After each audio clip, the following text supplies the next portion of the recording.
And the fallout continues as we enter day 36 of the government shutdown. It is now the longest American has ever had, the longest shutdown we've seen. Millions of federal workers are 6 weeks in without getting paid.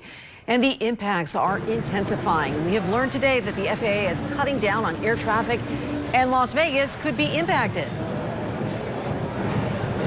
Absolutely, Trish. I mean, of course, you know that many people here in Southern Nevada, a big question that they have is what's going to be that impact, especially when it comes to traveling. So as you just mentioned, we are here at Harry Reid International Airport, where earlier this afternoon, we actually heard from the Federal Aviation Administration. They were announcing that there's going to be a 10% cut to air traffic for 40 high volume markets throughout the entire country, starting as early as this Friday morning. So again, we've already seen some of those impacts when it comes to travel across many different airports all over the country, but now we're wondering what's going to happen here locally. So the move is aimed at maintaining safety during the ongoing government shutdown as air traffic controllers continue to work without pay, with some calling out of work. FAA Administrator Brian Bedford says the agency is taking early action to prevent things from deteriorating.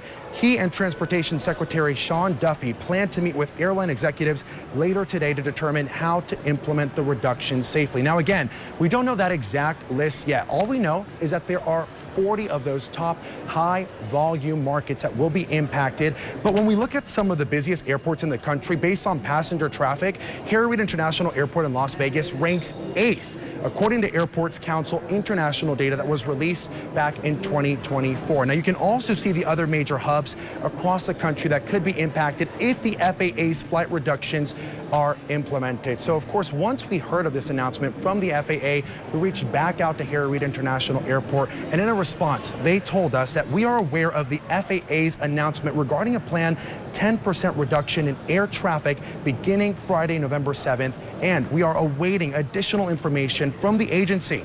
As always, flight delays or cancellations elsewhere in the country may still impact travel nationwide. So, of course, there's still a lot of uncertainties, and we're still trying to piece together how much this will actually impact us here, of course. But from this reduction in air traffic to also families who are struggling to put food on their tables, Trisha, we're seeing this as impacting us across the entire board.